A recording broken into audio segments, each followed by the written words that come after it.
आपके दिमाग में कभी तो ये आइडिया ज़रूर आया होगा ना कि हमारा सोलर सिस्टम जो है वो बना कैसे है? हम कौन से प्लैनेट में रहते हैं? हमारी गैलेक्सी का नाम क्या है ना? ये सारे-सारे कभी ना आप तो ज़रूर सोचे होंगे। अगर नहीं सोचे हैं ना तो अब सोच लो, क्योंकि आप 12th में हो ना, तो 12th में एनसीईआरटी ने जो है एक चैप्टर दिया है इवोल्यूशन के नाम से, और इस इवोल्यूशन चैप्टर में हम ये सारी-सारी बातें बात करेंगे। है ना? कि कैसे अर्थ का फॉर्मेशन हुआ है, कैसे सोलर सिस्टम बना है, कैसे सन जो है वो फॉर्म हुआ था। है ना? बहुत सारे थ्योरी है इसके अंदर जो कि हम कवर करेंगे मात्र 30 मिनट्स के अंदर। तो कुछ-कुछ बातें करना है इसके अंदर, तो मैं बताता हूँ। सबसे पहले बात करें अगर इवोल्यूशन की, तो इवोल्यूशन से आपको समझ क्या आता है ना? इवोल्यूशन का मतलब क्या है? कोई बात नहीं, इसको इजी वे से समझते हैं। इवोल्यूशन का अगर मैं एग्जांपल दूं तो कैसे होगा? जैसे कि पहले आप सबको पता है कि हम पहले क्या थे? बंदर थे। हम धीरे धीरे क्या हुआ, उसमें चेंजेस आते गया, जिसके कारण अब हम जो इंसान बन गए। सिंपल सी बात है, ये सबको पता होगा। तो एक्चुअली हुआ क्या होगा ये तो सबको पता है, आप किसी से भी पूछोगे तो ये बोल देगा, लेकिन आप बायोलॉजी के स्टूडेंट हो तो आपको तो पता होना चाहिए ना कि एक्चुअली होता क्या होगा। तो कुछ ज़्यादा कुछ नहीं, अगर आपने मेरा जेनेटिक्स का वीडियो देखा है ना, तो वो आप बहुत ही ईज़ी वे से समझ जाओगे। नहीं देखा है तो कोई बात नहीं, लिंक डिस्क्रिप्शन पे दी हुई है, पहले उसको देख लें। है ना? कोई बात नहीं, फिर भी मैं कोशिश करता हूँ, अगर आप समझ जाते हो तो अच्छी बात है। तो एक्चुअली क्या हुआ होगा, जैसे बंदर है ना, बंदर का क्या डीएनए में थोड़ा बहुत चेंज आया होगा, है ना? उस चेंजेस कैसा आया होगा, तो सिंगल बेस पेयर में क्या होगी, कुछ चेंजेस आई होगी।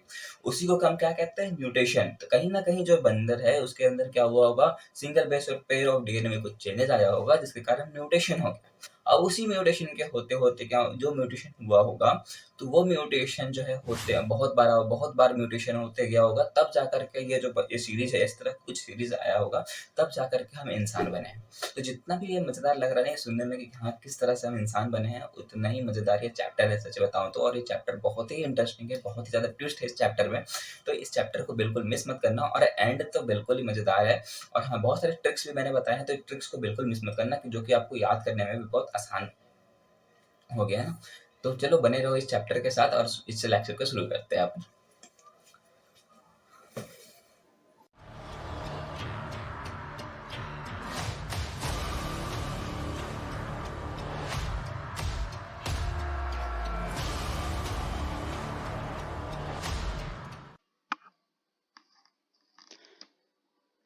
तो इस चैप्टर का इंट्रोडक्शन तो हमने पढ़ लिया है। अब कुछ बात करते हैं इंपॉर्टेंट पॉइंट्स की, जैसे कि यूनिवर्स की एज कितनी है, अर्थ की एज कितनी है ना, यूनिवर्स कितने साल पहले फॉर्म हुआ था। तो यूनिवर्स जो है 20 बिलियन ईयर्स पहले फॉर्म हो चुका था, है ना। उसकी एज कितनी है, 20 बिलियन ईयर्स है। बहुत इंपॉर्टेंट है, ठीक है ना। इसलिए मैंने लिखा है कि आप इसमें कंफ्यूज हो जाते। और एनसीईआरटी ने ये पॉइंट जो है ना, ये सब एज के बारे में कहीं कहीं लिखा है, बीच बीच में लिखा है। तो आप अगर एनसीईआरटी पढ़ोगे तो थोड़ा प्रॉब्लम आएगी। तो मैंने इसको एक सीक्वेंस में समझो तो लिखा है, इसमें आपको याद करने में आसानी होगी, है ना। तो और अर्थ की एज कितनी है, 4.5 बिलियन ईयर्स अगो, यानी कि जो अर्थ है वो 4.5 बिलियन ईयर्स पहले फॉर्म हुआ था। अगर आपको याद पता है, इतना तो सबको पता होगा कि एक यूनिवर्स है, यूनिवर्स के अंदर बहुत सारे प्लेनेट होते हैं, बहुत सारी गैलेक्सी होती है। हम कौन सी गैलेक्सी में रहते हैं ये पता है? तो हमारे गैलेक्सी है मिल्की वे गैलेक्सी, है ना। तो बहुत सारे गैलेक्सी, उसमें बहुत सारे प्लेनेट है, उसके अंदर हमारा अर्थ आता है। तो सिंपल सी बात है, ये प्रोसेस जो है बहुत धीरे धीरे चला है ना, इसीलिए तो हम ये जो यूनिवर्स की एज है वो 20 बिलियन ईयर्स है, लेकिन अर्थ की एज है ओनली 4.5 बिलियन ईयर्स। तो समझ रहे हो कितने साल बाद, कितने सालों बाद जो है अर्थ का फॉर्मेशन हुआ था। अब अर्थ जब बना तो अब उसमें हमारी लाइफ भी तो आएगी, है ना। अर्थ जब बन चुका है तो कोई लिविंग ऑर्गेनिज्म भी तो आएगा। अब हम कैसे ऑर्गेनिज्म है, हम तो सेलुलर ऑर्गेनिज्म है। पर सबसे पहले जो लाइफ फॉर्म हुआ था वो नन सेलुलर की लाइफ फॉर्म हुई थी। मैं फिर से बता रहा हूँ कि सबसे पहले जो अर्थ में लाइफ फॉर्म हुई थी वो नन सेलुलर लाइफ थी, जिसमें कि सेल्स प्रेजेंट नहीं थे, है ना। तो वो कम फॉर्म हुआ था, वो फॉर्म हुआ है 3 बिलियन ईयर्स पहले, है ना। 3 बिलियन ईयर्स पहले, आज से 3 बिलियन ईयर्स पहले जो है नन सेलुलर की लाइफ फॉर्म हुई थी। अगर बात करें कि सेलुलर लाइफ फॉर्म कब हुआ, तो सेलुलर लाइफ फॉर्म हुआ है 2 बिलियन ईयर्स अगो। मतलब हम कैसे ऑर्गेनिज्म है, सेलुलर ऑर्गेनिज्म है ना।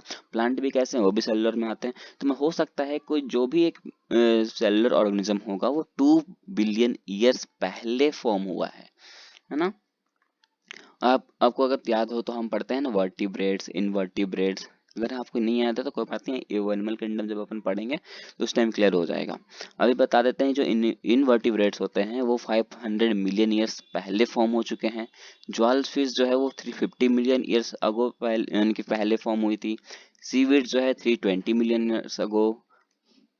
जो फिश लाइक रेप्टाइल्स हुआ करते थे वो 200 मिलियन ईयर्स पहले यानी कि फॉर्म हुई थी। डायनासोर जो थे वो सडनली डिसअपेयर हो गए थे। कब हो गए थे? तो 65 मिलियन ईयर्स पहले। 65 मिलियन ईयर्स पहले डायनासोर जो है वो धरती से खत्म हो चुके थे। एक है ये जो ड्राइयोपैथिकस एंड रामापैथिकस हैं, ये 15 मिलियन ईयर्स पहले जो है फॉर्म हुए थे। अब बात करते हैं बिग बैंग थ्योरी की। थोड़ा बहुत डिटेल हमने पढ़ लिया था ये इंट्रोडक्शन में ही, पर अब हम इसको अच्छे से क्लियर करते हैं थोड़ा, है ना। बिग बैंग थ्योरी एक थ्योरी है ना, जिसमें बताया था कि क्या हुआ था, हमारा प्लेनेट कैसे फॉर्म हुआ है ना, वो बताया है इस बिग बैंग थ्योरी ने। तो इसका कहना है, इस थ्योरी का कहना है कि सबसे पहले क्या हुआ था, बहुत ही बड़ा एक्सप्लोजन हुआ था, जिसके कारण यूनिवर्स को क्या होना पड़ा था, एक्सपेंड होना पड़ा था।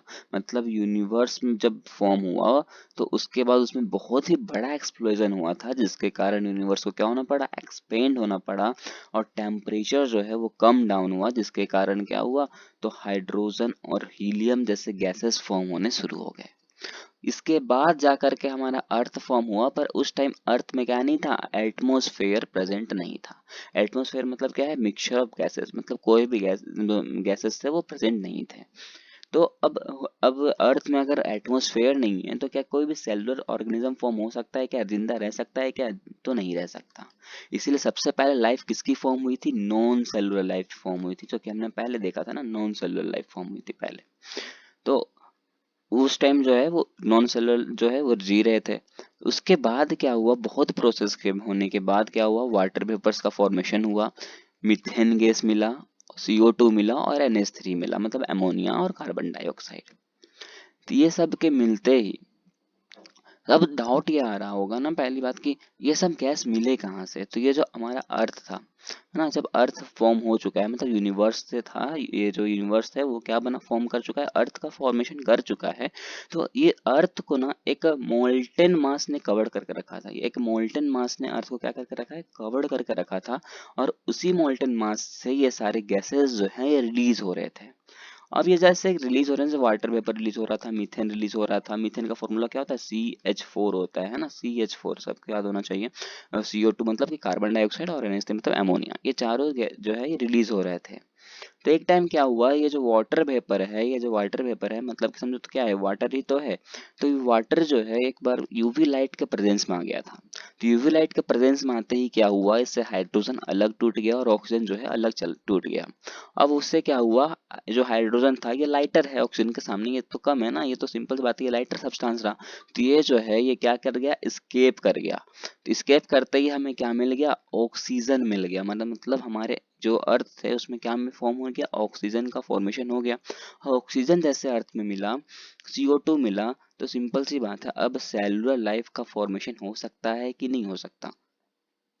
तो सिंपल सी बात है, सेलुलर लाइफ का फॉर्मेशन हो सकता है। सब अब मान लो कोई भी प्लांट आया होगा, तो प्लांट क्या करेगा, CO2 को ले लेगा, ऑक्सीजन दे देगा, और ऑक्सीजन हम ले लेंगे। मतलब इस तरह से हमारा लाइफ का क्या हुआ, फॉर्मेशन होना शुरू हो गया, है ना।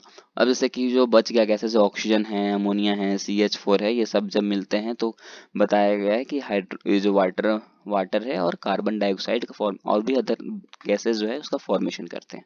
लेकिन आपको बस याद इसमें ये रखना है कि ये एक थ्योरी है जिसमें बहुत बताया है कि यूनिवर्स से किस तरह अर्थ फॉर्मेशन हुआ और अर्थ में किस तरह लाइफ का फॉर्मेशन हुआ है, ये बताता है ये थ्योरी।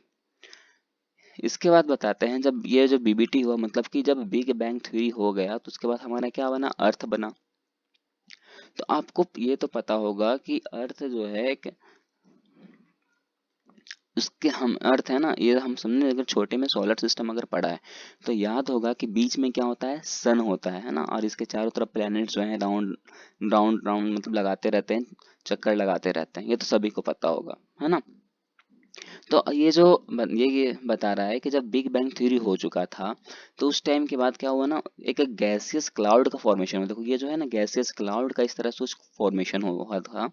अब फॉर्मेशन होने के बाद ये एक फ्लैट डिस्क के जैसा बना, है ना। फिर क्या बना, एक फ्लैट डिस्क का जैसा एक स्ट्रक्चर फॉर्म हुआ, और इसके सेंटर में, ये जो सेंटर है ना, इसको हम कहते हैं नेब्यूला। क्या कहते हैं, नेब्यूला।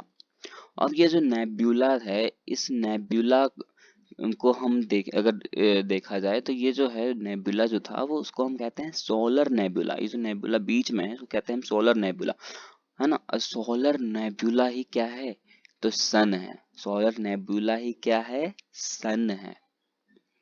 बात को समझना है, यहाँ सोलर नेबुला को हम क्या कहते हैं, सन कहते हैं। और इसी सन के चारों तरफ क्या होता है, तो प्लेनेट जो है ऐसे ऐसे चक्कर लगाते रहती है ना। ये क्लियर हो गई आपको। अब अगर बात करते हैं सोलर नेबुला के अंदर क्या होगा, सोलर नेबुला के अंदर कुछ एटम्स है और कुछ स्मॉल पार्टिकल्स प्रेजेंट होते हैं, जो क्या करता है, फॉर्म करता है सोलर सिस्टम को, है ना। सोलर सिस्टम में जो पहले बता दिया है आपको,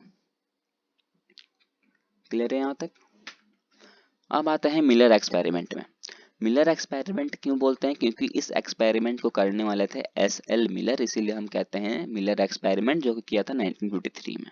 इन्होंने कुछ खास नहीं किया था, इन्होंने जो वाटर वेपर मीथेन और H2 और NH3 लिया था और उसको हीट किया था 800 डिग्री सेल्सियस पे। ऐसा इसलिए किया था क्योंकि जब बिग बैंग थ्योरी जो ये हमने देखा, तो उसमें जब दिखाया गया था ना वाटर वेपर को, जब यूवी लाइट में लाया गया था तो टूट गया था। तो ये बस ये चेक कर रहे थे कि अगर हम इसको हीट करेंगे तो क्या सच में ऐसा रिएक्शन होता है क्या, और उन्होंने बस नॉर्मली जो है वो एक्सपेरिमेंट किया था। उसके बाद हमारे साइंटिस्ट आते हैं अर्नेस्ट हैकेल, और इन्होंने जो है एम्ब्रियोलॉजिकल सपोर्ट फॉर इवोल्यूशन दिया था, है ना। ये साइंटिस्ट बहुत इंपॉर्टेंट है, अर्नेस्ट हैकेल जो है बहुत इंपॉर्टेंट साइंटिस्ट है इस चैप्टर के अकॉर्डिंग। और ये जो साइंटिस्ट है इन्होंने ही हमें जो, अगर आपने पढ़ा होगा kingdom classification, 5 kingdom of classification होते हैं, पढ़ा है ना, एनिमल, प्लांटाई, मोनेरा, प्रोटिस्टा और फंगाई। तो उसमें से 3 क्लासिफिकेशन, मेजर क्लासिफिकेशन जो है ये अर्नेस्ट हैकेल सर ने ही दिया है ना। ये याद कर लेना कौन से किंगडम दिए हैं, तो ये किंगडम एनिमिलिया जिसको में एनिमल्स आते हैं, किंगडम प्लांटाई जिसमें प्लांट्स आते हैं, और किंगडम प्रोटिस्टा जिसमें आते हैं यूकैरियोट्स। तो आपको अगर बता दें तो आपको कंफ्यूजन होती होगी कि यूकैरियोट्स और प्रोकैरियोट्स में, तो आपको याद रखना है कि यूकैरियोट्स में हम लोग आते हैं, प्लांट्स आते हैं, और बात करो प्रोकैरियोट्स की, तो प्रोकैरियोट्स में आता है बैक्टीरिया। क्या आता है, बैक्टीरिया, जैसे कि पीपीएलओ हो गए। वो सारे के सारे जब हम सेल वाले चैप्टर पढ़ेंगे तब क्लियर कर लेंगे। क्लियर है। अब देखो, अन्न जरूरी नहीं कि जो साइंटिस्ट एक बार सही हो जाए आगे भी हमेशा सही होगा। अब देखो यहाँ इनका फेल्योर क्या था, कि अर्नेस्ट हैकेल का कहना था कि जिस तरह मैंने ट्रिक बनाया, ठीक है, समझाने के स्टोरी जो है मैंने एक स्टोरी बनाया, आप उसको स्टोरी सुनाता हूँ, उसी हिसाब समझ जाओगे। देखो, अर्नेस्ट हैकेल का कहना था जिस तरह हम जब बच्चे रहते हैं तो किससे खेलते हैं, टॉयज से खेलते हैं, है ना। जब हम बच्चे रहते हैं तो किससे खेलते हैं, टॉयज से खेलते हैं ना। पर जब बड़े हो जाते हैं तो क्या हम तभी भी टॉयज से खेलते हैं क्या, नहीं खेलते ना, क्योंकि हम जब बड़े हो जाते हैं, एडल्ट हो जाते हैं, तो हमारी जो गोल्स होती है उस पर फोकस करते हैं। हो सकता है कोई डॉक्टर बनना चाहता है, कोई इंजीनियर बनना चाहता है, तो सबकी गोल्स जो है अलग अलग हो जाता है। लेकिन जब हम बच्चे रहते हैं तो सभी जिस तरह बच्चे खेलते हैं टॉयज के साथ, है ना, नॉर्मली उसी तरह खेलते हैं। तो अर्नेस्ट हैकेल का कहना था कि अगर इंसान के बच्चे ऐसे करते हैं तो कोई भी एनिमल्स के बच्चे अगर हैं तो वो भी छोटा में वही करेगा, लेकिन बड़ा में होते ही उसकी आदत चेंज हो जाएगी। जैसे कि आप मान लो, अब ये तो हो नहीं सकता, क्योंकि जब खुद सोचो कि अगर एक मान लेते हैं ना कि एक रैबिट है या फिर मान लो गोट है ना। रैबिट है या मान लेते हैं कोई भी गोट है, ठीक है, और इधर एक लायन है।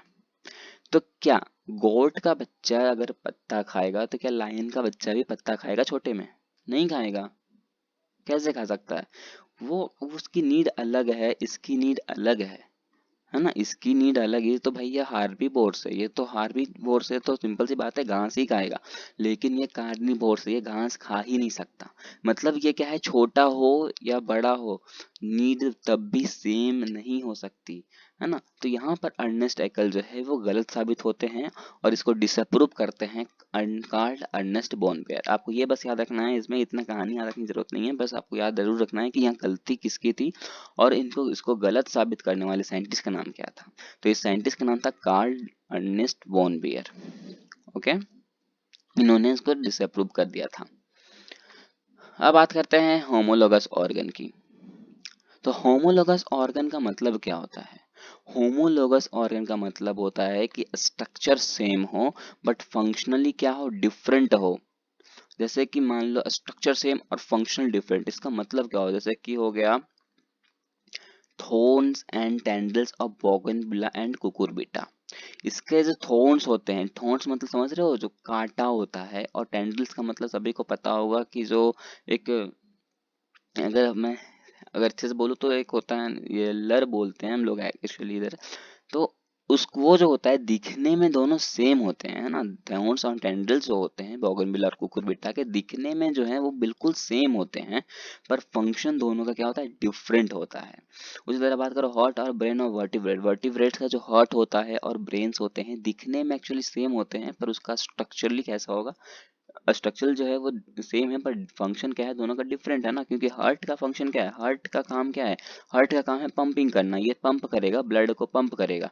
लेकिन ब्रेन का काम क्या है, ब्रेन का काम क्या है, ब्रेन का काम है सोचने का, है ना, जो भी मैसेज इसको न्यूरॉन्स पहुंचाएंगी वो तुरंत एक्शन करेगा। लेकिन दोनों का फंक्शन क्या हो गया, अलग हो गया, पर दोनों का स्ट्रक्चर कुछ सेम दिखते हैं, है ना। एनालॉगस ऑर्गन जस्ट उसका अपोजिट है। एनालॉगस ऑर्गन कहता है कि ऐसा जो स्ट्रक्चर होगा वो डिफरेंट होगा, लेकिन फंक्शन जो है वो सेम होंगे। अब देखो इसका एग्जांपल बहुत ही इजी है, ठीक है। जैसे कि ये बर्ड है, बर्ड्स उड़ता किससे है, विंग्स के थ्रू। ये बटरफ्लाई है, बटरफ्लाई भी कैसे उड़ती है, विंग्स के थ्रू। तो दोनों का विंग्स देखो, दोनों का विंग्स का स्ट्रक्चर कैसा अलग है, सिंपल सी बात है कि बड़ा है, और ये क्या है, इसका विंग्स कैसा है, छोटा है। पर दोनों का काम क्या है, दोनों का फंक्शन क्या है, दोनों का फंक्शन तो एक ही है ना, फ्लाई करना। लेकिन दोनों का अगर बात करें स्ट्रक्चर तो कैसा है, डिफरेंट है। तो ये एक ऐसा एग्जांपल हो गया, एनालॉगस ऑर्गन का एग्जांपल हो जाएगा। फिर आई ऑफ ऑक्टोपस एंड मैमल्स, दोनों का आई जो है, दोनों का आई कैसा होता है, अलग अलग होता है, पर दोनों का फंक्शन क्या है, सेम ही तो है। दोनों का फंक्शन क्या है, देखना ही तो है ना, तो सेम ही हुआ। उसी तरह flipper of penguins and dolphin, ये दोनों का काम क्या है, एक है, पर स्ट्रक्चर दोनों कैसे होंगे, डिफरेंट होंगे। फिर आते हैं डार्विन्स। ये डार्विन अंकल की कहानी ना बहुत ही मजेदार है। ये डार्विन अंकल बहुत बहुत बहुत ज्यादा इंपॉर्टेंट है, बहुत ज्यादा इंपॉर्टेंट है। मैं बता रहा हूँ क्योंकि ये पूरा चैप्टर में इन्हीं की कहानी को हमें पढ़ना है। क्यों पढ़ना है, क्योंकि इन्होंने ऐसे ऐसे थ्योरी दिया है ना कि भैया आपको पढ़ना ही पड़ेगा। ये उन्होंने क्या देखा, वो 1850s में गए थे इंग्लैंड, और उन्होंने वहां देखा था कि वहां पर व्हाइट माउथ की संख्या, व्हाइट माउथ जो थे वो ज्यादा था, और डार्क माउथ जो था वो कम पाया जाता था। लेकिन वहां पर क्या हुआ, जब इंडस्ट्रियलाइजेशन हुआ, इंडस्ट्रियलाइजेशन में समझ रहे हो कि फैक्ट्री सब लगने लगा, तो फिर से फिर उन्होंने क्या था 1920 में, 1920, ये आपको याद आ जाएगा, भूत का एक मूवी है 1920, तो आपको याद रखेगा इसमें कि 1920 में जब वो गए थे, 1920 में जब डार्विन जो है दोबारा वो वहां पर गए उस जगह पे इंग्लैंड में, वहां पर उन्होंने देखा कि डार्क माउथ जो है वो बढ़ चुका है, और व्हाइट माउथ जो है वो कम हो चुका है। मतलब कि उन्होंने देखा कि व्हाइट माउथ ज्यादा कब थे, जब इंडस्ट्रियलाइजेशन नहीं था। इंडस्ट्रियलाइजेशन होने के कारण क्या हुआ, डार्क माउथ में क्या हुआ, डार्क माउथ जो थे वो ज्यादा हो गया, और व्हाइट माउथ जो थे वो क्या हो गए, उनकी संख्या क्या हो गई, कम हो गई। क्लियर है। अब यहाँ पर आपको ना बहुत कुछ समझना है, तो आप यहाँ पर ध्यान से सुनना, मैं जैसा जैसा बोलूँ ना बस आपको वो समझना है, ठीक है। आप अपने से ज्यादा लॉजिक मत लगाना, वरना कुछ भी नहीं समझ पाओगे यार। देखो यहाँ पर आपको ईरा दिख रहा है, तीन तरह के ईरा हैं, कौन कौन से, सेनोजोइक, मेसोजोइक और पैलोजोइक। अगर आपको इसमें ट्रिक याद रखना है कि ईरा का कैसे ट्रिक याद रखें, तो आपको याद रखना कि सब में जोइक जोइक है, लास्ट में क्या है, देखो यहाँ जोइक, ये भी जोइक और ये भी जोइक। क्लियर है। तो ईरा याद रखने का ट्रिक क्या है कि आपको याद रखना है कि लास्ट में उसमें क्या मिलेगा, जोइक मिलेगा। और ईरा कितने होते हैं, तीन होते हैं, सेनोजोइक, मेसोजोइक और पैलोजोइक। यहाँ तक क्लियर है। इस सेनोजोइक ईरा के अंदर दो चीज आते हैं, कौन कौन से, तो इसमें भी आपको ट्रिक याद रखना है कि तीन और चार। तीन को हम क्या कहते हैं, टर्सरी, और चार को हम क्या कहते हैं, क्वाटरनरी। तो आपको याद रह जाएगा कि सीनोजोइक में कौन कौन से होते हैं, दो होते हैं, कौन कौन से, तीन और चार, मतलब कि टर्सरी और क्वाटरनरी। फिर आते हैं मेसोजोइक में। मेसोजोइक में आपको याद रखना है कि इसमें लास्ट में एक एक आएगा, जैसे कि जुरासिक, ट्राइसिक। क्या रखना है, एक, है ना, जैसे कि जुरासिक और ट्राइसिक। लेकिन इसमें एक एक्सेप्शन है, यह है क्रिटेशियस। इसका बस आप नाम याद रखना कि मेसोजोइक में एक एक्सेप्शनल है, वो है क्रिटेशियस। बाकी आपको ट्रिक याद रखने की तुरंत याद हो जाएगा कि लास्ट में आपको इक याद रखना है। जुरासिक आपने मूवी भी देखी होगी तो ये तो आपको याद हो जाएगा, और ट्राइसिक यहाँ बस याद रखना है। लास्ट है पैलाजोइक। पैलाजोइक के अंदर चार चीज होते हैं, तो आप इससे भी एक देखो, सीनोजोइक, मेसोजोइक और पैलाजोइक। इसमें मैंने बोला ना जोइक जोइक याद रखोगे तो आपको हीरा याद हो जाएगा। सीनोजोइक में कितने थे? दो थे। मेसोजोइक में कितने? तीन है। तो और पैलाजोइक में कितने हैं? चार है। तो ये भी ट्रिक्स आपको याद हो जा रहा है, क्लियर। अब देखो पैलाजोइक में आपको याद रखना है अन, अन क्या आएगा? अन लास्ट में क्या आएगा? अन आएगा। जैसे कि परमियन, डेबोनियन और सुलेरियन, लास्ट में अन आ रहा है ना। लेकिन इस केस में भी एक एक्सेप्शन है, वो है कौन? कार्बोनीफेरस। कौन है? कार्बोनीफेरस। तो पहले आप क्या करो, पहले तो आप ट्रिक को याद करो, उसके बाद एक्सेप्शन पे जाओ, क्लियर है। अगर आपको ट्रिक याद हो जाएगा तो सोचो आप इतना कुछ कवर कर लोगे कि सेनोजोइक में कितने आते हैं? दो आते हैं। मेसोजोइक में कितने होते हैं? तीन होते हैं। और पैलोजोइक में क्या आता है? चार होता है। किसमें इक है, किसमें एन है, वो आप समझ जाओगे, है ना। तो आपको बहुत कुछ याद हो जाएगा इस ट्रिक की मदद से ही। अब मेरे को बताना इसमें यह है कि देखो, ये जो पैलाजोइक है ना, पैलाजोइक के अंदर ओरिजिन किसका किसका होता है? तो पैलाजोइक के अंदर ओरिजिन होता है ब्रायोफाइट्स का, टेरिडोफाइट का और जिम्नोस्पर्म का। ये आपको अगर आपने पढ़ा होगा तो अच्छी बात है, पर मैं ये चैप्टर आपको पढ़ाऊंगा जब एनिमल नहीं प्लांट किंगडम, तब आपको मैं अच्छे से बता दूंगा इसके बारे में, ठीक है, कि ब्रायोफाइट, जिम्नोस्पर्म और टेरिडोफाइट ये सारे सारे में क्लियरली बताऊंगा। पर अभी आपको इस चैप्टर में जितना जानना है मैं उतना जरूर बता रहा हूँ, क्लियर है। तो इसमें पैलाजोइक में ओरिजिन किसका किसका हो रहा है? ब्रायोफाइट्स का हो रहा है, टेरिडोफाइट्स का हो रहा है और जिम्नोस्पर्म का हो रहा है। अब मान लो यहाँ पर इसका ओरिजिन हो रहा है, ये यहाँ पर जन्म ले रहे हैं, समझो एक तरह से कि ये यहाँ पर क्या हो रहा है, ये पैलाजोइक के अंदर जन्म ले रहे हैं। तो अब ये बढ़ेंगे कहाँ? बढ़ेंगे ये मेजाजोइक में। कहाँ बढ़ेंगे? मेजाजोइक में। तो इनका गोल्डन एज कहाँ आएगा? तो मेजाजोइक में आएगा। मतलब कि ब्रायोफाइट, टेरिडोफाइट और जिम्नोस्पर्म का ओरिजिन कहाँ है? पैलाजोइक में। पर अगर आपसे क्वेश्चन पूछे कि बताओ इन इस तीनों में ये जो टेरिडोफाइट है इसका गोल्डन एज कहाँ आया होगा, तो गोल्डन एज आता है इस मेजोजोइक में, क्लियर है, गुड। अब मेसोजोइक में ओरिजिन होता है एंजियोस्पर्म का। किसका होता है? एंजियोस्पर्म का ओरिजिन होता है। तो आप ये बताओ कि अगर यहाँ पर इस मेसोजोइक में ओरिजिन हो रहा है एंजियोस्पर्म का, तो इसका गोल्डन एज कहाँ आएगा? इस सेनोजोइक में आएगा।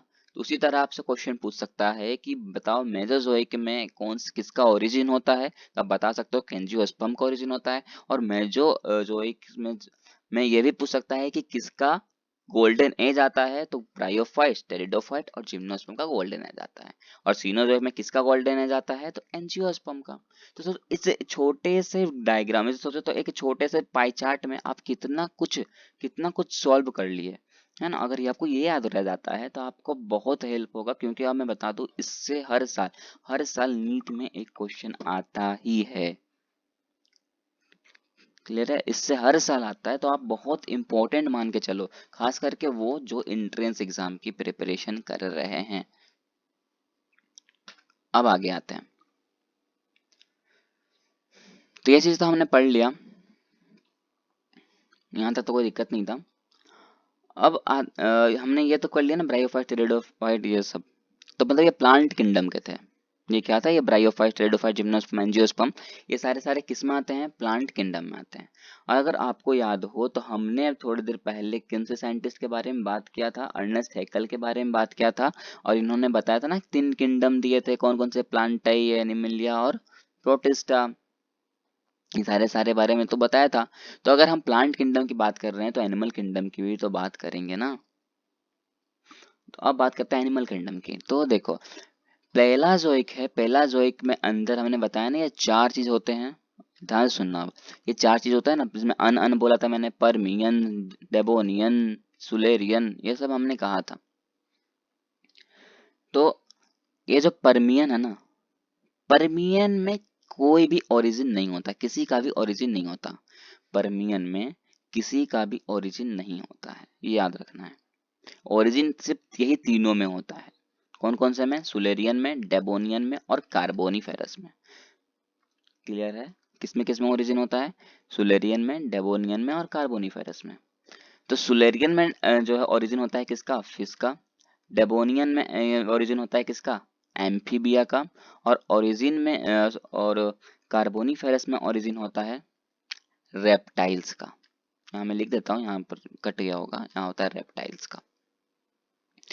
आपको इसमें याद कैसे रखना है मैं बताता हूँ कि देखो, आपको याद रखना है कि fish, amphibia, reptiles, birds and mammals. कैसे याद रखना है? फिश, एम्फीबियन, रेप्टाइल्स, बर्ड्स और मैमल्स।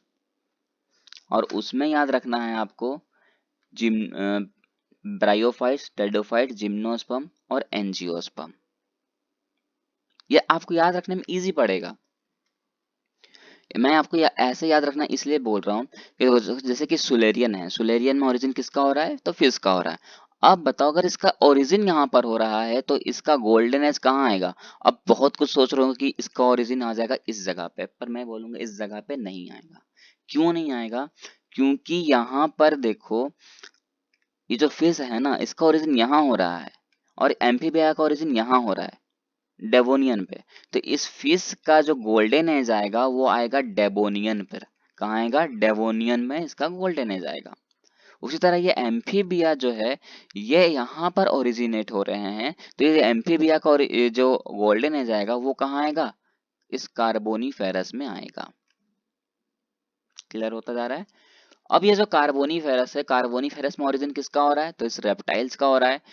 अब बोलेंगे कि इस रेप्टाइल्स का ओरिजिन तो यहाँ आ जाएगा पर्मियन में, पर ऐसा नहीं है। मैंने क्या बोला? पर्मियन में ना ही किसी का ओरिजिन होता है और ना ही किसी का गोल्डन एज आएगा।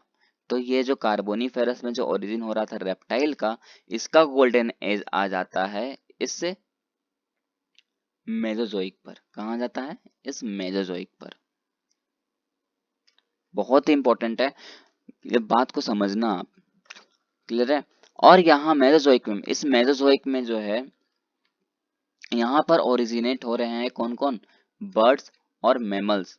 तो ये बर्ड्स और मैमल्स जो है, इसका ओरिजिनेट जो है, या बोलो ओरिजिन जो है, कहाँ पर हो रहा है? इस मेसोजोइक में हो रहा है। तो इसका जो भी गोल्डन एज आएगा वो कहाँ आएगा? तो इस सीनोजोइक पर आएगा। क्लियर है? जिस तरह पहले हम कर रहे थे उसी तरह करना है, पर थोड़ा सा चेंजेस क्या आ गया इसमें कि फिश का जो गोल्डन एज है वो कहाँ आ रहा है? इस डेवोनियन पे आ रहा है। और एम्फीबियन का जो गोल्डन एज है उस कार्बोनिफेरस पे आ रहा है। और रेप्टाइल्स का जो गोल्डन एज है वो इस मेसोजोइक पर आ रहा है। और बर्ड्स और मैमल्स का जो गोल्डन एज है वो सीनोजोइक पर आ रहा है। ये याद करना बहुत ही इंपॉर्टेंट है। तो 2 बार आप पढ़ोगे ना तो याद हो जाएगा। मैंने 2 बार ऐसे भी बता दिया, तो आप खुद से अगर प्रैक्टिस करोगे तो समझ जाओगे। क्लियर है? और अगर आप ये चार्ट बनाना समझ गए तो और भी इजी पड़ेगा आपको, तब तो याद रखने की भी जरूरत नहीं है।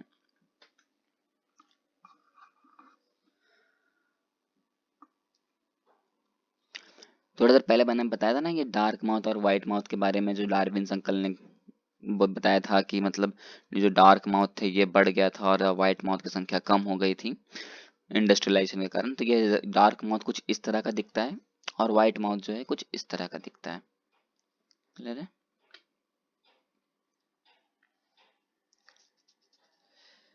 अगर आपको अब याद हो तो डार्विन्स ने बताया था ना कि नेचुरल सिलेक्शन के बारे में। अब उस नेचुरल सिलेक्शन का मतलब जानते हैं, है ना, कि वो नेचुरल सिलेक्शन कहना क्या चाहते थे। तो नेचुरल सिलेक्शन का क्या मतलब है? जैसे कि देखो कि एक फार्मर फार्मर क्या कहता है? खेती करता है। सिंपल सी बात है, फार्मर्स क्या करते हैं? खेती करते हैं, फार्म्स करते हैं। तो वो फार्म जब करते हैं, खेती जब करते हैं, तो वो जो भी कुछ लगाते हैं, मान ले कि कोई वो सब्जी लगाए, कोई भी लगाए, पी लगा लिए मान लो, उसमें क्या होगा? कीड़े आ जाते हैं ना, हर्बिसाइड्स पेस्टिसाइड्स लग जाते हैं ना, कीड़े लग जाते हैं। तो उस हर्बिसाइड्स को जो भी लग जाते, कीड़े लग जाते हैं, उसको हम मार देते हैं कि नहीं मारते हैं? पेस्टिसाइड का यूज करते हैं ना उसको मारने के लिए। क्यों करते हैं? ताकि वो कीड़े जो लगे हैं वो मर जाएं और हमारा जो भी हमने जो भी ग्रो किया है वो अच्छे से हो। तो हम क्या करते हैं? उसको मारने के लिए पेस्टिसाइड का यूज करते हैं। तो पेस्टिसाइड का जो यूज करते हैं, तो वो क्या, पेस्टिसाइड क्या सारे कीड़ों को मार देता है? क्या वो सारे कीड़ों को मार देता है? तो इसका जवाब है कि नहीं, सारे कीड़े नहीं मरते हैं। आपको एक एग्जांपल देता हूँ। याद है जो मच्छर आपके घर में तो रहता ही है ना, मॉस्किटो, तो वो पहले ना सिर्फ धुएं से भाग जाते थे, है ना, पर अब देखो, अब धुआं क्या, अब अगर आप ऑल आउट जला लो तो भी जल्दी नहीं मरते हैं, जल्दी नहीं भागते, क्योंकि उसको आदत हो चुका है। तो उसी तरह ये जो कीड़े होते हैं ना, उन्हें भी आदत हो चुका है इस पेस्टिसाइड्स का, समझ रहे हो। तो जो अब भी हम पेस्टिसाइड देते हैं खेत में, तो 90% मानते हैं कि 90% जो है, जो भी कीड़े हैं, जो भी पेस्टिसाइड्स हैं वो मर जाएंगे, 90% जो भी हैं कीड़े वो मर जाएंगे। लेकिन 10% जो कीड़े बच जाते हैं, जैसे कि मान लो कि हमने क्या किया, पेस्टिसाइड दिया, पेस्टिसाइड देते ही क्या हुआ, 90% जो थे वो मर गए। 90% जो भी पेस्टिसाइड्स थे, जो भी कीड़े थे, वो क्या हो गए, मर गए। लेकिन जो इस पेस्टिसाइड लेने के बाद भी, मतलब जहर, आखिर पेस्टिसाइड क्या, जहर ही तो है, वो जहर देने के बाद भी जो नहीं मर रहे हैं, जो नहीं मर रहे हैं ना, वो आगे क्या करेंगे, वो आगे जाके अब रिप्रोड्यूस करेंगे। सिंपल सी बात है, मेरी बात को ध्यान से सुनो, जो पेस्टिसाइड हमने दिया उससे 90% तो मर गए, लेकिन 10% जो है कि वो नहीं मरेंगे। और जो नहीं मर रहे, मतलब कि वो कैसे, वो रेसिस्टेंट वैरायटी के हैं, मतलब कि उनमें कुछ ऐसा है जिसके कारण पेस्टिसाइड भी असर नहीं कर पा रहा है ना। अब वो जिंदा जो रह जाएगा, वो आगे जाके क्या करता जाएगा, वो रिप्रोड्यूस करता जाएगा, और उस और पेस्ट और जो हार्बिसाइड को बनाता जाएगा, रिप्रोड्यूस करता जाएगा। तो रिप्रोड्यूस करने के बाद क्या, जैसे कि उसके जीन में से, कि मान लो कि ये तो वो थे ना, रेसिस्टेंट वैरायटी के थे, मतलब कि इनको पेस्टिसाइड से भी खतरा नहीं था, मतलब इसके जीन में कुछ ऐसा होगा जो इसको प्रोटेक्ट कर रहा होगा। तो इससे इसके बाद की जो प्रोजेनी आएगी, उसके जीन में भी तो वही होगा, उन्हीं का जीन होगा, मतलब कि वो तो और भी अच्छे होंगे ना, मतलब उससे तो और भी पेस्टिसाइड से, कुछ पेस्टिसाइड दोगे तो भी वो नहीं मरेंगे। मतलब थोड़ा चेंजेस आता जाएगा, रिप्रोडक्शन करते जाएंगे, कुछ और चेंज आएगा, थोड़ा सा चेंज आते जाते आते आते क्या हो जाएगा, इवोल्यू, मतलब थोड़ा सा चेंज। जैसे कि मान लो कि मैंने यहाँ पर एक डायग्राम दिखाया है, तो आपको इसमें ये मैं सबको समझाना है। जैसे कि मान लो कि एक ये कीड़ा है, ठीक है, ये वो कीड़ा है जो जिंदा रह गया, मतलब पेस्टिसाइड देने के बाद भी जिंदा रह गया। वो कीड़ा है, इसने क्या किया, रिप्रोड्यूस किया, आगे जाके इस तरह बनाया। ये भी मान लो आगे जाके कुछ इस तरह बनाया, कुछ इस तरह से बनाया, कुछ इस तरह, फिर ये भी बनाया, रिप्रोड्यूस किया, प्रोजेनी कुछ इस तरह बनाया, ये भी रिप्रोड्यूस किया, प्रोजेनी कुछ इस तरह बनाया। तो ये जो चेंजेस हो रहे हैं ना, इसी चेंजेस को तो हम क्या कहते हैं, इवोल्यूशन कहते हैं ना। तो उसी तरह जो ये जब ये रेसिस्टेंट वैरायटी के जो हर्बिसाइड्स थे, जो भी कीड़े थे, वो आगे जाके जो रिप्रोड्यूस करते जाएंगे, तो उसके जो जीन में जो चेंजेस आता जाएगा, जो अभी म्यूटेशन हो रहा है, उसके कारण क्या हो जाएगा, एवोल्यूशन आएगा, और उस एवोल्यूशन को हम कहेंगे एंथ्रोपोजेनिक एक्शन। क्या कहेंगे, एंथ्रोपोजेनिक एक्शन।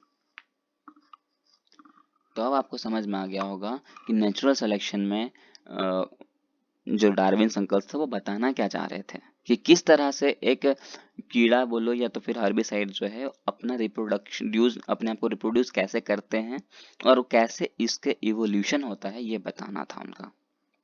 ठीक है, यहाँ तक हमने बता दिया। अब आगे आते हैं।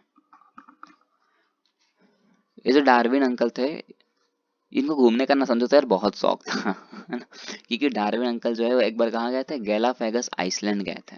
और गैलाफेगस आइसलैंड में इन्होंने एक ईगल बिग को देखा, कुछ इस तरह दिखता था, देख लो डायग्राम, इस तरह फिगर भी दिखा हुआ है। तो ये जो ईगल बिग था, इन्होंने देखा, ये देखो ईगल का काम क्या है, कि मीट खाना है ना, कोई भी मीट है तो उसको खा सकता है, वो ईगल तो खा सकता है ना, जरूर खाता है। लेकिन इन्होंने देखा वहां पर कि ये जो ईगल है, जिंदा रहने के लिए क्या कर रहा है, सीड को खा रहा है। मतलब ये आप क्या कर रहा है, सीड को खा रहा है, मतलब ये क्या कर चुका है, अपने आप को अडेप्ट कर चुका है कि भैया जिंदा रहने के लिए उसके अगर मांस नहीं मिल रहे, मतलब कि कुछ भी नहीं मिल रहा है, तो वो क्या कर रहा है, सीड खा करके भी जिंदा रह रहा है। मतलब ये खुद को क्या कर चुका है, अडेप्ट कर चुका था। उसी को कहते हैं एडप्टिव रेडिएशन। क्या कहते हैं, एडप्टिव रेडिएशन। और इसको क्या कहते हैं, एडेप्टिव रेडिएशन कहते हैं। और ऐसा एडेप्टिव रेडिएशन कौन कौन करता है, तो डार्विन फिंचेस, ऑस्ट्रेलियन मार्सुपियल्स, ये जो है अपने आप को अडेप्ट कर चुके थे कि जिंदा रहने के लिए अगर जो नीड इनको चाहिए वो नहीं मिल रही है, तो भी ये दूसरा कुछ खा करके जिंदा रह लेते थे। यहाँ तक आपको समझना है कि एडेप्टिव रेडिएशन जो आपने बोला ना, ये जो एडेप्टिव रेडिएशन, यहाँ तक अगर आपको क्लियर है तो आगे अभी हम इस चीज को लेकर चल लेंगे, है ना। आगे आता है कन्वर्जेंट इवोल्यूशन। तो अभी हमने कहा ना कि जो ये एडेप्टिव रेडिएशन है ना, more than one adaptive radiation in an isolated geographical area is called convergent evolution. और ये जो एडेप्टिव रेडिएशन है, जो मतलब है कि जो डार्विन ने देखा था कि ईगल जो है वो क्या कर रहा है, सीड खा रहा था, तो ये जो एडेप्टिव रेडिएशन था, अगर एक से ज्यादा अगर एक जोग्राफिकल एरिया के अंदर दिख जाए, एक जोग्राफिकल एरिया के अंदर अगर एक से ज्यादा एडेप्टिव रेडिएशन हो रहा हो, तो हम उस इवोल्यूशन को कहेंगे कन्वर्जेंट इवोल्यूशन। डेफिनेशन याद रखना है, मैंने बहुत अच्छे तरह से बताया, यह याद रह जाएगा आपको। ये बोर्ड्स के लिए ज़्यादा इंपॉर्टेंट है क्योंकि डेफिनेशन जो है आपको पता ही है, एनसीईआरटी नीट में कभी डेफिनेशन नहीं पूछते हैं, ठीक है ना, पर बोर्ड में आ सकता है, इसलिए मैंने बताया, इसके एग्जांपल्स भी है। अब है डार्विन्स थ्योरी ऑफ इवोल्यूशन। अब हम बताते हैं कि डार्विन्स ने इवोल्यूशन के लिए कौन कौन सा थ्योरी दिया। तो सबसे पहले थ्योरी क्या दिया उन्होंने, नेचुरल सिलेक्शन के बारे में। और नेचुरल सिलेक्शन में क्या बताया कि वही ना बताया था कि जो हर्बिसाइड जो लग जाते हैं ना, ये जो हर्बिसाइड लग जाते हैं तो हम पेस्टिसाइड का यूज करते हैं, जिसमें कि सारे नहीं मरते हैं, जो रेसिस्टेंट वैरायटी रहते हैं वो सरवाइव कर सकते हैं। मतलब उसके अंदर क्या होती है, कैपेबिलिटी होती है जिंदा रहने की, कि वो जिंदा रहेंगे ही रहेंगे, और वो आगे जाके क्या करते हैं, आगे जाके अपने आप को रिप्रोड्यूस करते हैं। रिप्रोड्यूस करने के बाद उनके कुछ क्या होता है, चेंजेस होते हैं, कुछ म्यूटेशन होता है, कुछ कैरेक्टर्स का इनहेरिट होता है, जिसको हम कहते हैं इनहेरिटेंस। याद है, हमने जेनेटिक्स में ये तो पढ़ा था। तो इन कुछ न्यू कैरेक्टर्स का इनहेरिट होता है, जिसके कारण क्या आता है, उनमें म्यूटेशन आता है। म्यूटेशन आने का मतलब क्या है कि जो डीएनए है उसका सिंगल बेस पेयर में क्या हो रहा होगा, चेंजेस हो रहा होगा।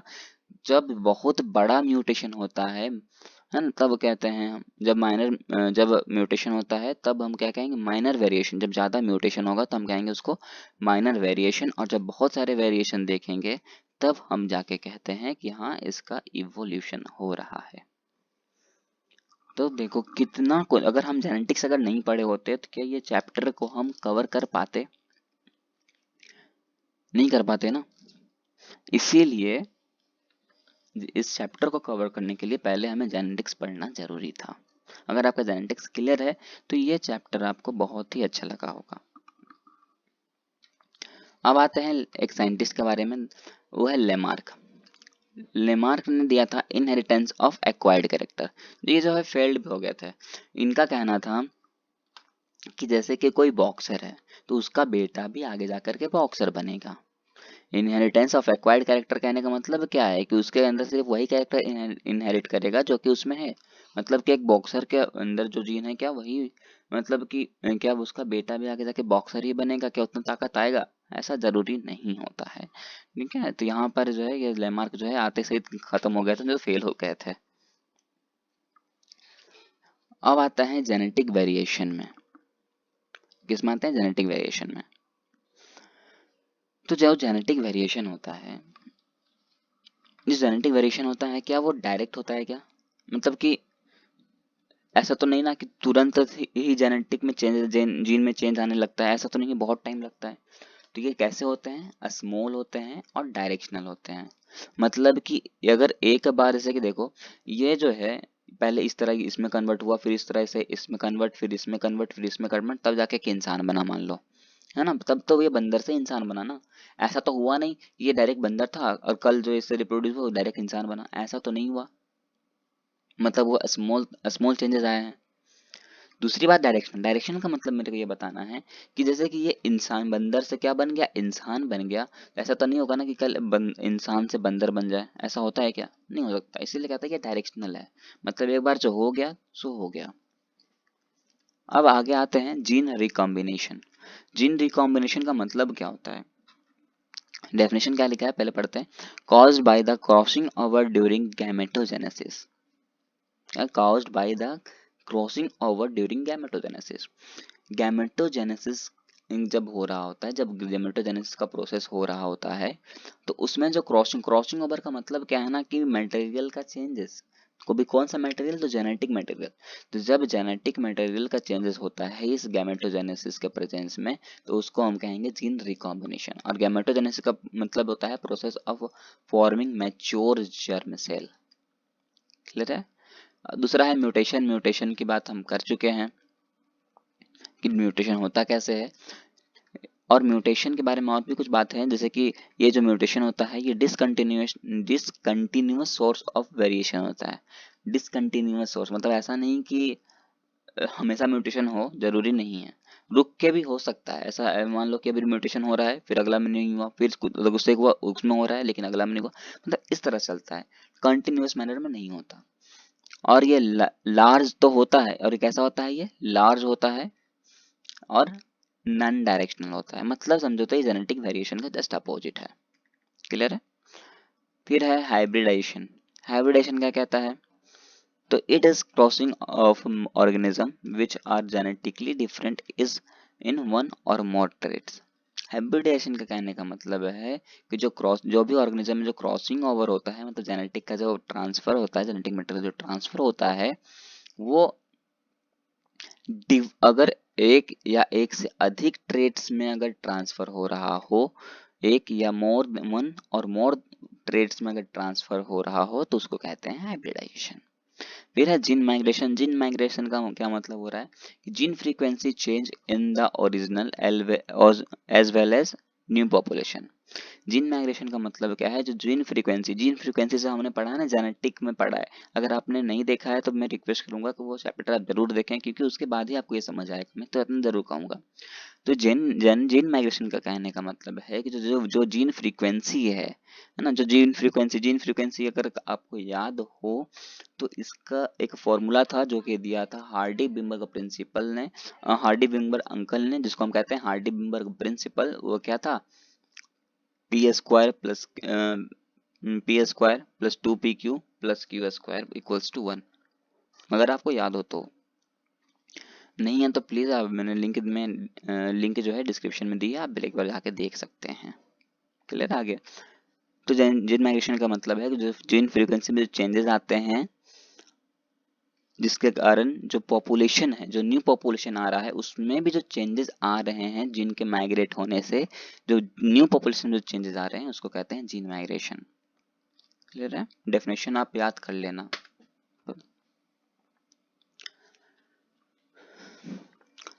देखो, मैंने बताया ना हार्डी बिम्बर्ग प्रिंसिपल, मैंने तो सोचा, मैंने नहीं लिखा है इसलिए मैंने ऐसे बता दिया, पर मैंने लिख दिया था। आप देखो, मैंने बोला ना जेनेटिक्स टॉपिक है ये।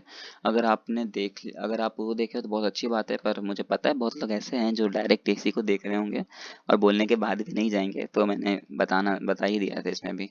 P plus q equals to 1 है। P प्लस क्यू का मतलब क्या है कि P जो है वो फ्रीक्वेंसी किसका बताता है, डोमिनेंट एलील का। अब डोमिनेंट एलील है क्या है, ये आपको मैंने जेनेटिक्स में बहुत अच्छे से बताया, बस अभी बता सकता हूँ कि जो कैपिटल है लेटर में लिखा हुआ डोमिनेंट है, जो रेसेसिव में लिखे होते हैं वो स्मॉल है ना। तो और क्यू क्या है, क्यू जो है वो रेसेसिव एलील का फ्रीक्वेंसी बताता है। P square plus 2pq plus q square equals to 1, इसमें बताता है जो पी स्क्वायर है वो कैसे है, डोमिनेंट एलील है। क्यू स्क्वायर कैसे है, रेसेसिव एलील है। और 2pq क्या बता रहा है, 2pq का मतलब है कि एक ये कैपिटल वाला ए आएगा और एक ये स्मॉल ए वाला आएगा, तो हम उसको कौन सा जाइगस कहेंगे, होमोजाइगस क्रोमोसोम या हेट्रोजाइगस क्रोमोसोम। तो हम उसको कहेंगे हेट्रोजाइगस क्रोमोसोम। इसलिए हमने कहा है कि ए जो आंसर है क्या आएगा, ए। तो ये जो फ्रीक्वेंसी है किसका फ्रीक्वेंसी है, हेट्रोजाइगस का फ्रीक्वेंसी है। और कैसा एलील है, तो दोनों के दोनों डोमिनेंट एलील कहलाएंगे। क्लियर है। अगर आपको अभी भी अगर कुछ डाउट है तो आप जेनेटिक्स वाले चैप्टर में जाएं, और वहाँ पर मैंने अच्छे से बताया है, पूरा इजीली एक्सप्लेन किया है। मैं बार बार नहीं बता सकता है ना, इसीलिए मैं बता रहा हूँ, रिक्वेस्ट कर रहा हूँ आपसे। अब आते हैं जीन फ्लो में। जीन फ्लो का क्या कहना है, कि जीन फ्लो का कहना है कि जब जीन माइग्रेशन बहुत बार हो जाए, मल्टीपल टाइम्स हो, तो हम कहेंगे उसको जीन फ्लो। फिर है जेनेटिक ड्रिफ्ट। जेनेटिक ड्रिफ्ट कब होता है, तो जेनेटिक ड्रिफ्ट तब होता है जैसे कि जो जीन फ्रीक्वेंसी है, जीन फ्रीक्वेंसी में अचानक से कोई चेंजेस आ जाए, अचानक से कोई चेंजेस आ जाए, तो हम कहेंगे कि वो जेनेटिक ड्रिफ्ट हो गया है। अब जेनेटिक ड्रिफ्ट दो के अंदर दो चीज आते हैं, एक फाउंडर इफेक्ट और एक बॉटल नेक इफेक्ट। मतलब अगर जीन फ्रीक्वेंसी में अगर चेंज हो जाए तो दो तरह से हो सकता है, और दोनों इफेक्ट के बारे में हमने बात की कि एक क्या है फाउंडर इफेक्ट और एक बॉटल नेक इफेक्ट। पहले बात करते हैं फाउंडर इफेक्ट के बारे में। फाउंडर इफेक्ट क्या कहता है कि जैसे कि कोई बर्ड्स है या फिर कोई भी एनिमल्स है, जिंदा रहने के लिए क्या कर सकता है, या तो वो अपने मतलब अडेप्ट कर ले अपने आप को कि जो मिल रहा है वो खा ले, या तो फिर वो माइग्रेट कर जाए, मतलब कि ऐसा जगह चले जाए जहां पर वो जिंदा रह सकता है, उसे फूड मिल सकता है। तो फाउंडर इफेक्ट का कहना है कि जैसे कि कोई बर्ड है या फिर कोई भी एनिमल्स जो है जिंदा रहने के लिए क्या कर जाता है, माइग्रेट हो जा कर लेता है अपने आप को, या ड्रिफ्टेड बोलो तो माइग्रेट कर लेता है, मतलब ऐसी जगह चले जाता है जहां पर उसे खाना मिल सके। तो उसके कारण जो उसका जो ओरिजिनल पॉपुलेशन जो था, मतलब जहां पर वो पहले रहता था, तो उसका पॉपुलेशन तभी ज्यादा था। अब मान लो अब वो चला गया कहीं और, तो उसका जो ओरिजिनल पॉपुलेशन था वहां पर क्या हो गया, कमी हो गया। क्लियर है, वो कमी हो गया। अब वो चला गया, मान लो कहीं और चला गया है, तो वहां पर तो वो अडॉप्ट नहीं कर रहा ना, मतलब वो तो माइग्रेट कर लिया, मतलब वो वहां पर भी समझ लो कि जो बर्ड होगा वो वहां पर भी जो है मीट खा रहा होगा, और जो दूसरे जगह गया वहां पर भी मीट खा रहा है, मतलब उसने अपने आप को अडॉप्ट नहीं किया उस बीक की तरह। जो कि गैलापैगोस आइसलैंड में हमने देखा था कि जो बीक था वो सीड खा रहा था जिंदा रहने के लिए, पर इसने अपने आप को अडॉप्ट नहीं किया है, माइग्रेट कर लिया है। तो उससे जो भी न्यू स्पीसीज का फॉर्म होगा, मतलब है कि वो जो है वो जो न्यू यंग वंस को जन्म देगी, मतलब कि न्यू प्रोजेनी का जब फॉर्मेशन करेगी, तो उसके जो जीन में जो चेंजेस आएगा, जीन में जो चेंजेस आएगा, या फिर जीन फ्रीक्वेंसी बोल लो या एलेलिक फ्रीक्वेंसी बोल लो, बात एक ही है। ये भी मैंने आपको जेनेटिक्स वाले चैप्टर में बताया है। तो जीन फ्रीक्वेंसी और जो एलेलिक फ्रीक्वेंसी उसमें जो चेंजेस आएगा, उससे चेंजेस को ही बोलते हैं, उसमें चेंजेस होने वाले इफेक्ट को कहते हैं फाउंडर इफेक्ट। क्लियर है।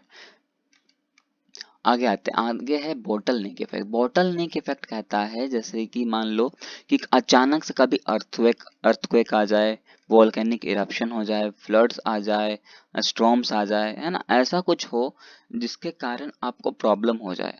तो सिंपल सी बात है, वैसे जैसे कि अभी नॉर्मल आप खुद सोचो कि अचानक से आप बैठे हो और वो कुछ कोई फ्लड आ जाए, तो आप क्या करोगे? जो अमीर होंगे तो वो तो हेलीकॉप्टर से चले जाएंगे, पर जो गरीब होगा वो क्या हेलीकॉप्टर मंगा सकता है? नहीं मंगा सकता, मतलब वो उसका तो नुकसान है, वो तो या तो जिंदा रहेगा या तो मर जाएगा वो, है ना। तो उसी तरह जो मतलब तो वो जिंदा कौन रह रहा है? तो जिंदा वही रह रहा है जो अमीर है, मतलब जो पैसे वाला है ना, वही जिंदा रह रहा है ना। सारे लोग तो जिंदा नहीं रह सकता, क्योंकि सारे के पास तो इतना पैसा नहीं है कि सारे के सारे लोग बोलें, जैसे कि देखिए फ्लड आ रहा है, भाई हमें क्या करना है, तुरंत हेलीकॉप्टर को मंगा लेते हैं, इतना तो पैसा है नहीं किसी के पास। तो सारे लोग तो बचेंगे नहीं, बचेगा वही जो पैसे वाला है। तो उसी उसी कहानी को आप यहाँ को रिलेट करो कि इसमें इसका कहना ये है कि अगर ऐसा प्रॉब्लम आया, अर्थक्वेक आए, वोल्केनिक इरप्शन आए, फ्लड्स आ जाता है, स्टॉर्म्स आ जाता है, तो वही स्पीशीज जिंदा रह पाएगा, वही स्पीशीज जिंदा रह पाएगा जिसके अंदर कैपेबिलिटी होगी। नेचुरल सिलेक्शन जो पढ़ा था ना कि 90% जो भी हार्बिसाइड्स थे वो मर जा रहे थे, जो भी कीड़े थे वो मर रहे थे, लेकिन 10% जो बच जा रहे थे, क्योंकि उसके अंदर फिटनेस था। तो उसी तरह आप बता रहे उसके अंदर कैपेबिलिटी था, तो इसमें भी इसका कहना है कि वही स्पीशीज जिंदा रहेंगे जिसके अंदर कैपेबिलिटी होगा, फिटनेस होगा कि नहीं भाई जिंदा रहना ही है, तो वो जिंदा रहेगा, वही जिंदा रहेगा। और वो आगे क्या करेगा, रिप्रोड्यूस करेगा, मैटिंग करेगा, है ना, और उससे क्या करेगा, न्यू स्पीशीज का फॉर्मेशन करेगा। तो जो भी न्यू स्पीशीज फॉर्म होगा उसमें जो चेंजेस आया होगा इस इफेक्ट के कारण, उस इफेक्ट को कहते हैं बॉटल नेक इफेक्ट। क्लियर है। और ये दोनों इफेक्ट जो है ना रिस्पॉन्सिबल किसके लिए हैं? तो रिस्पॉन्सिबल है फॉर्मेशन ऑफ न्यू स्पीसीज, मतलब न्यू स्पीसीज के फॉर्मेशन के लिए रिस्पॉन्सिबल हैं कि न्यू स्पीसीज का जो फॉर्मेशन होगा वो किस किस तरह होगा। क्लियर है। अब ये लास्ट टॉपिक है, उसके बाद हम नोट की बात करेंगे, पर ये लास्ट टॉपिक क्या कह रहा है कि डार्विन्स और ह्यूगो डी वेरिस दो साइंटिस्ट थे, जब बहुत जाने माने साइंटिस्ट है। ये है डार्विन अंकल। देखो जो इन्होंने बीक के बारे में बताया था, इसलिए इनका जो डायग्राम बनाया गया है कुछ इस तरह से बनाया गया था, आप देख के बता सकते हो। और आपको ये बहुत अच्छी तरह से याद रखना है कि जो डार्विन थे वो कहाँ गए थे, दो ही जगह गए हैं, इंग्लैंड गए हैं। इंग्लैंड कहाँ गए, कब गए थे, जब व्हाइट माउथ और ब्लैक व्हाइट माउथ और ब्लैक माउथ को देख रहे थे, और दूसरी बार गए थे गैलापैगोस आइलैंड जहाँ पर उन्होंने बीक देखा था और एडेप्टिव रेडिएशन देखा था। ये बहुत इंपॉर्टेंट बात थी उनकी, है ना। अब ये डार्विन और ह्यूगो डी वेरेस के बीच में क्या हुआ, लड़ाई हो गई थी। अब लड़ाई कैसे क्या के बारे में थी वो देखो। ये डार्विन्स का कहना था कि वेरिएशन जो होता है वो बहुत धीरे होता है ना, धीरे धीरे ही होता है ना। सिंपल सी बात है, इतना देर से हम इवोल्यूशन देख रहे हैं, ये जो चेंजेस हो रहा है क्या स्लोली स्लोली चेंजेस हो रहा है ना। जेनेटिक वेरिएशन कैसा हो रहा है, स्लो ही तो होता है, मतलब स्मॉल होता है, डायरेक्शनल होता है। तो इनका कहना था कि जो वेरिएशन होता है वो भी बहुत हल्का होता है, माइनर वेरिएशन होता है। लेकिन इनका कहना था ह्यूगो डी वेरिस का कि डायरेक्ट म्यूटेशन हो जाता है। अब बताओ ऐसा हो सकता है क्या। दूसरी बात कह रहे थे डार्विन अंकल कि ये स्मॉल एंड डायरेक्शनल होता है, जो कि हमने देखा था, है ना। जस्ट हमने थोड़ा जेनेटिक वेरिएशन में देखा है, यही तो देखा था, स्मॉल एंड डायरेक्शनल। तो ये तो बिल्कुल सही बोल रहे थे, लेकिन ये इनका कहना था नहीं, रैंडम होता है और डायरेक्शनल लेस होता है। मतलब इसका इनका कोई भी बात नहीं मान रहे थे, कि जो कह रहे थे ना ये उल्टा कह रहे थे। अगर ये कह रहे थे ना कि सेव मीठा होता है तो बोलते नहीं ये खट्टा होता है। हाँ और नहीं तो क्या। इनका कहना देखो, ये स्लो बोल रहे थे, ये स्लो चेंजेस होता है, ये बहुत ही स्लो प्रोसेस होता है। तो ये कहते हैं नहीं, सिंगल स्टेप लार्ज म्यूटेशन होता है, ये लो। अरे मान जाओ भाई, नहीं मानेंगे, लड़ाई करना है हमें। तो लो इनका कहना है सिंगल स्टेप लार्ज म्यूटेशन होता है, जिसको कहते हैं सेलेटेशन। ये आपको वर्ड याद रखना है, सेलेटेशन। सेलेटेशन का मतलब क्या है कि सिंगल स्टेप लार्ज म्यूटेशन, ये आपको याद रखना है, उसको कहते हैं सेलेटेशन। तो ये इनके बीच लड़ाई हुई थी। अब सिंपल सी बात है, ये जो डार्विन अंकल थे वो 3 वोटों से जीत गए थे।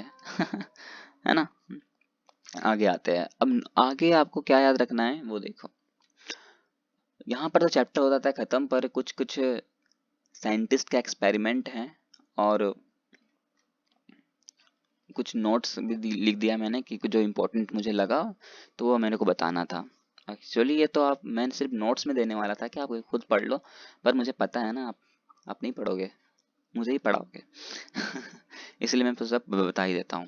देखो एक सीलोकांत था, जो कि कहाँ पाया जाता है, साउथ अफ्रीका में पाया जाता था 1938 में। क्लियर है। बिगेस्ट डायनासोर का नाम क्या है, ट्राइनोसोरस, जो कि 20 फीट लंबा होता था। 20 फीट समझ रहे हो, कभी इंच टाइप हो ना तो नाप लेना। फर्स्ट मैमल्स की बात करो तो फर्स्ट मैमल जो है वो कैसा दिखते थे, श्रियो लाइक दिखते थे। South African animals are overridden by continental drift through North American animals. मतलब इनका कैसा कहना मतलब है कि जो साउथ अफ्रीकन के एनिमल्स है और जो नॉर्थ अमेरिकन के जो एनिमल्स है वो क्या करते हैं, एक तरह से समझो तो कॉन्टिनेंटल ड्रिफ्ट के कारण ही जिंदा रहते हैं। मतलब कि जब मान लो यहाँ पर ठंडा पड़ रहा हो तो यहाँ क्या पड़ रहा होगा, गर्मी। अब हो सकता है किसी भी किसी ऑर्गेनिज्म को या फिर किसी कोई भी मान लो कोई बर्ड है, उसे क्या चाहिए, सिर्फ गर्मी में रहना पसंद है। तो सब सिंपल सी बात है, जब यहाँ ये साउथ में अगर ठंड होगा तो यहाँ का गर्मी हो रहा होगा, तो ये क्या करेगा, वो बर्ड जो है माइग्रेट करके यहाँ आ जाएगा और अपना खाना खाएगा। दूसरी बात, अब मान लो यहाँ जब ठंडा हो पड़ रहा होगा तो यहाँ गर्मी पड़ रहा होगा, तो जैसे ही इसको इस बर्ड को एहसास होगा कि यहाँ ठंडा आ गया, तो ये फिर से उड़ेगा और कहाँ चला जाएगा, इस साउथ में चला जाएगा और वहां पर ये जिंदा रहेगा, है ना। तो ये कॉन्टिनेंटल ड्रिफ्ट के कारण जिंदा रहते हैं एनिमल्स, ठीक है।